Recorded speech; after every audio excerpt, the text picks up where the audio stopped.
Ok, alors je vous prie d'accueillir Peyton Reed, le réalisateur.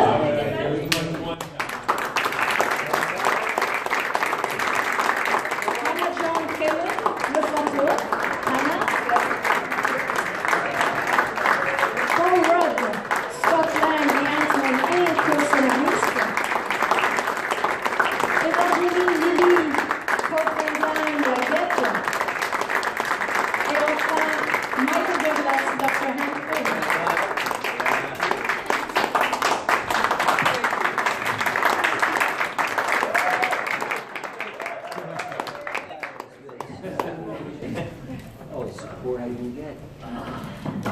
So, Peyton, what a movie, what a movie. We have everything, we have our heroes, we have fantastic action scenes, amazing car chases, the story and comedy. Humor is always there. So how did you do this?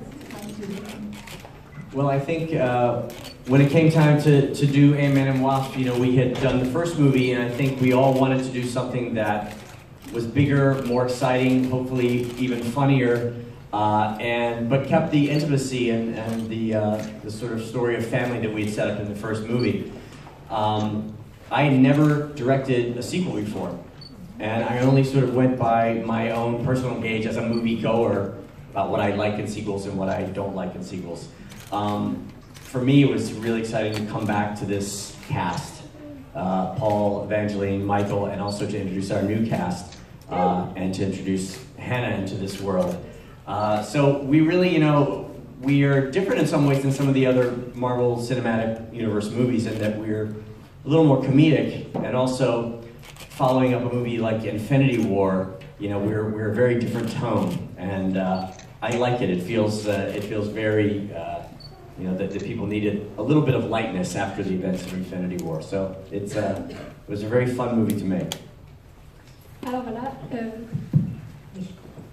Donc il dit qu'il voulait quelque chose de plus grand, de plus excitant, de plus drôle, tout en gardant l'intimité et l'histoire de la famille. C'est la première fois qu'il filme une suite, et donc il s'est dit, qu'est-ce que moi, en tant que fan de cinéma, qu'est-ce que j'aimerais voir dans une suite. Et c'est comme ça qu'il l'a fait, en retrouvant bien sûr tous ces acteurs. En plus, en ce moment, il y a, dans notre film, il y a les nouveaux acteurs et Hannah aussi qu'on introduit dans cet opus, et il fallait aussi garder l'élément de la comédie, et il allait être aussi très différent arrivant après Infinity War. Il fallait plus de légèreté. Oui, question? Well translated. Bien fait. That was a lot. Thank you. Yes, I went on too long. I apologize. Il y a une question dans la salle, non? Oui. Ouais. C'est juste le micro. Ah, c'est le micro, d'accord. Hey, hello. My question is for you, Peter. So the film is very fun, very pretty cool, and even car chases are fun, full of jokes. So is it just a comedy, not an action movie? Alors la question c'est, est-ce que c'est simplement une comédie? Parce que tout est drôle, c'est vrai qu'il y a les courses-poursuites. Je fais un résumé. Well, I think it's both, and hopefully more. You know, I think it's a science fiction, action, comedy, adventure, crime movie, with a story about family. Why did you leave out romance, right? And romance. I'm not happy about it. I'm not happy about it. But I think I mean, you're right. Yours and Michelle's kiss is epic. well, I'm not happy about it.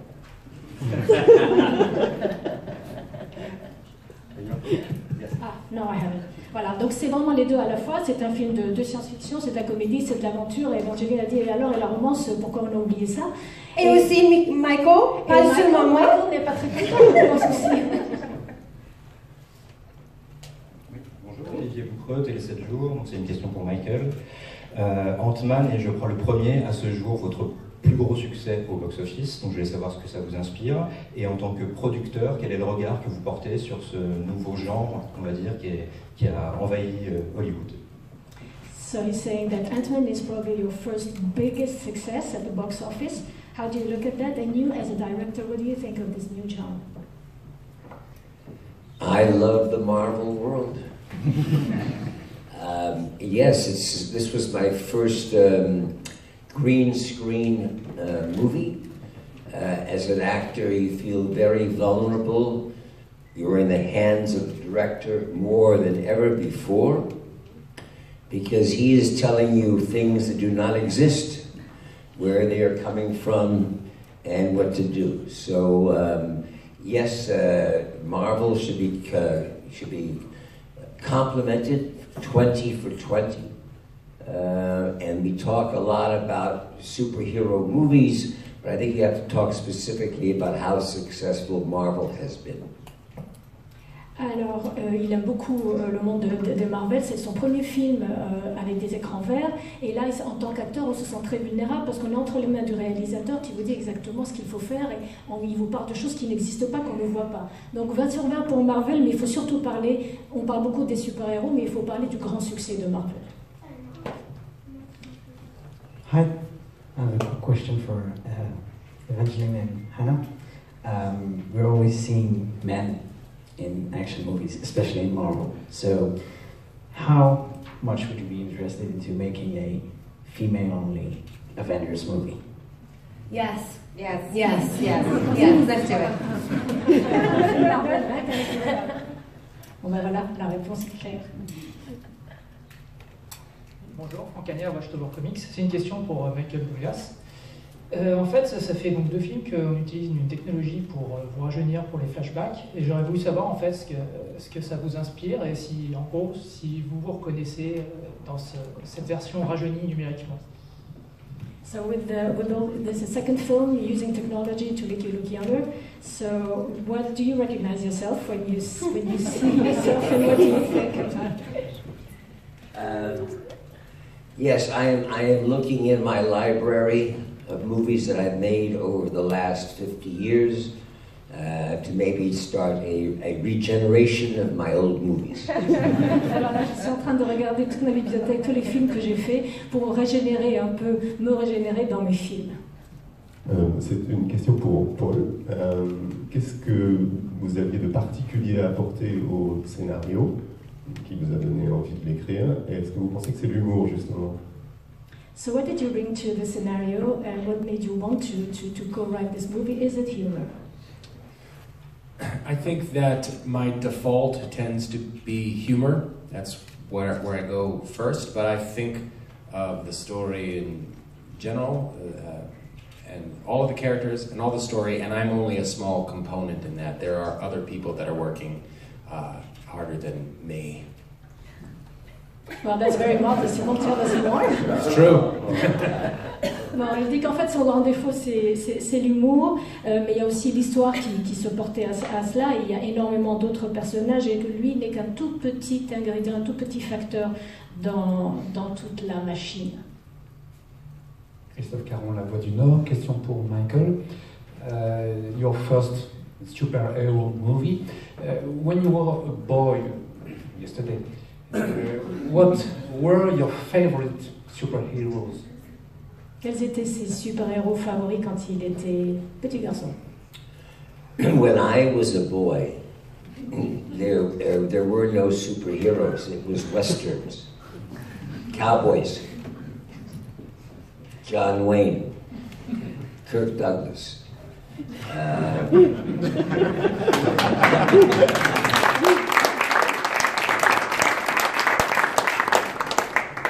Je dois vous traduire.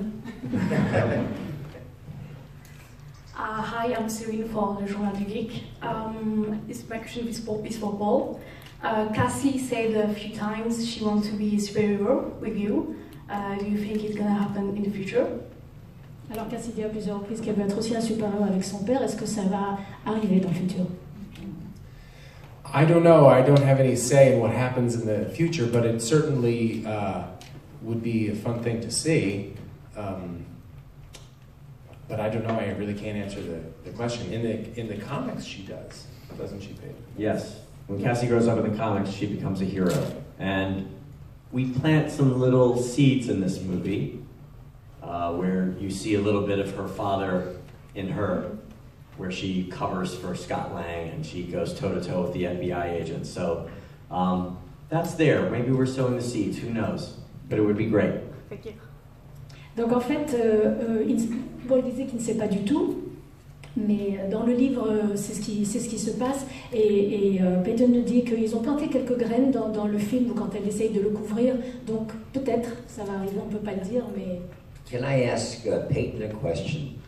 Yes, Michael. Peyton, when you first were going to find out that you're doing Ant-Man, how much research did you actually know the entire history of the Ant-Man comics and all the family stories? Alors il me demande si quand il a été mis sur le premier Ant-Man, est-ce qu'il a fait énormément de recherches, est-ce qu'il connaissait toutes les histoires de Ant-Man et tout l'univers? I will confess to you, Michael, that I did know a great deal. I spent a large portion of my childhood sitting alone reading comic books in my room.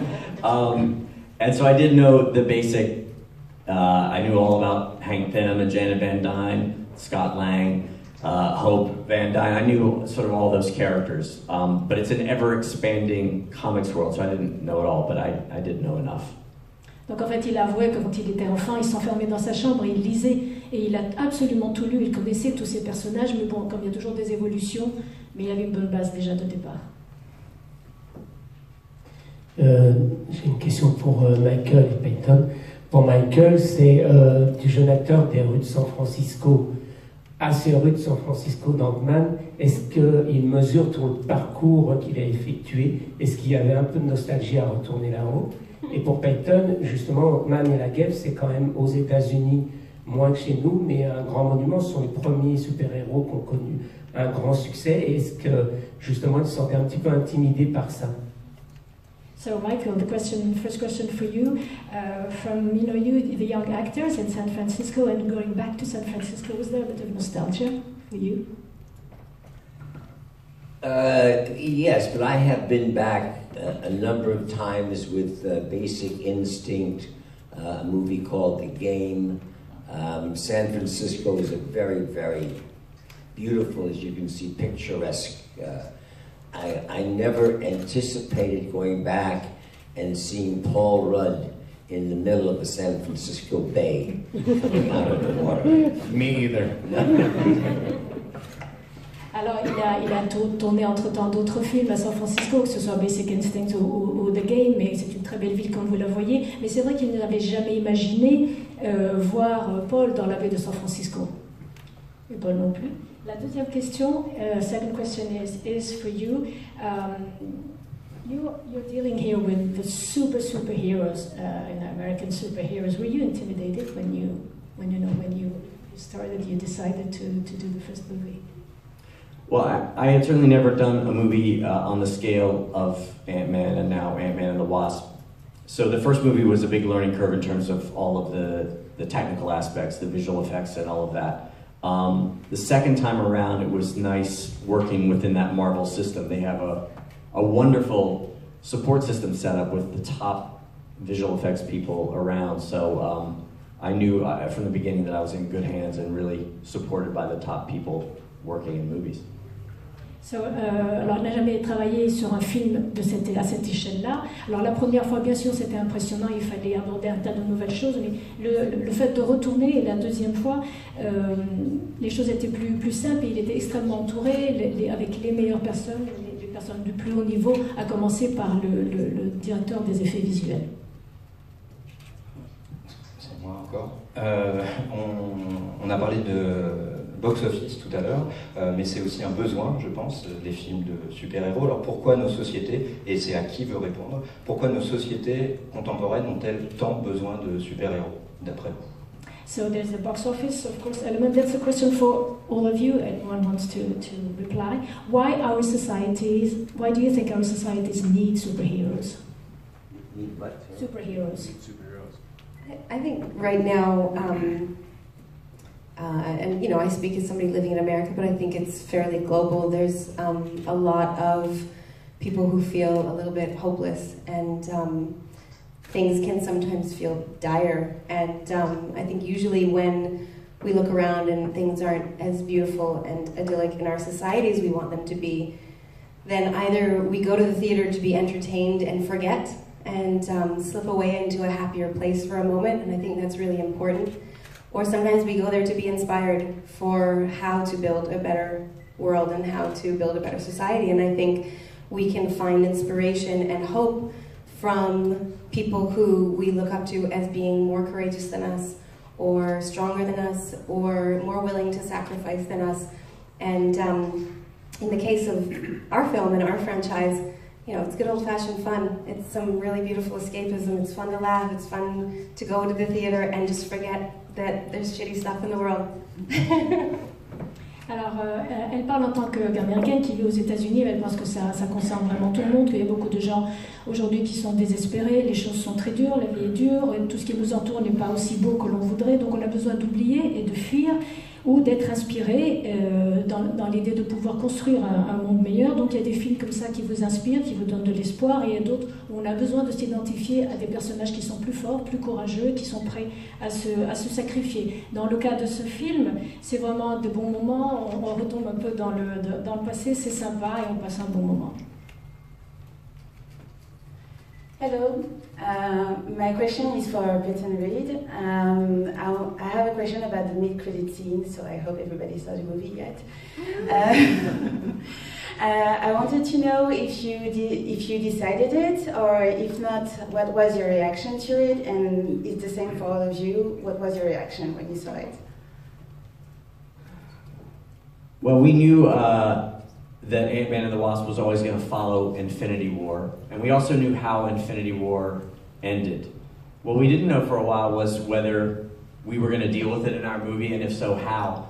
And we talked about a bunch of different versions, and obviously the end of Infinity War is such a gigantic, dramatic moment that we knew that really wasn't the tone of our movie. So when we finally landed on the structure that is in the finished movie, we really like the idea of telling our story as a contained movie. I think people come to the movie maybe wondering, looking for clues as to how it's going to tie in. But we really like the idea of kind of telling our story and having resolution for our characters, having a fun title sequence, and then seeing another scene where, oh, here is what our characters are doing now, and then punching the audience in the gut a little bit and surprising them. It felt like a very cheeky Ant-Man and the Wasp way to deal with the events at the end of Infinity War. Alors, on savait qu'il y avait donc Infinity War, ce film se termine de manière extrêmement dramatique, et c'est pas du tout le ton de Ant-Man, de notre film. Et donc finalement, on s'est dit qu'on allait donner quelques petits indices, ça et là, ou quelquefois surprendre aussi le public avec une manière assez effrontée en montrant certaines choses qu'on voit à la fin. Le reste, je pense qu'on va le découvrir. J'ai une question pour Anna. Votre personnage a une façon très particulière de se mouvoir, dû à ses troubles. Je voulais savoir si ça avait demandé une préparation particulière pour l'espère.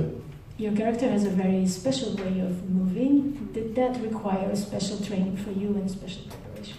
Absolutely. I absolutely adore doing stunt work. I enjoy being physical with the character, and I think it's a huge part of the character, especially a character who has an affliction and a certain way she moves and a certain power and a suit that actually affects how she is able to even get from A to B. So I would do a lot of stunt training. I would actually train in my suit, as hot as it was, just to see the limits of how far I can go and what I can possibly do. But yeah, it was a huge part, and I thoroughly enjoyed doing it. Elle a adoré, donc Hannah a adoré toute la préparation physique, et il y en avait énormément, c'était une grande part de sa préparation, et son costume l'a énormément aidé à faire ce qu'elle avait à faire. Elle faisait même les cascades avec son costume, ce qui n'était quand même pas une mince affaire, mais elle avait besoin de tester les limites physiques de son costume et de son personnage. Dernière question. Oui, j'aurais aimé savoir qui était le meilleur en physique au lycée et qui m'explique la théorie de l'intrication quantique. So, who among you was the best at school, and who can explain the theory of the quantum? And who was the best at what at school? In physics at school, yeah.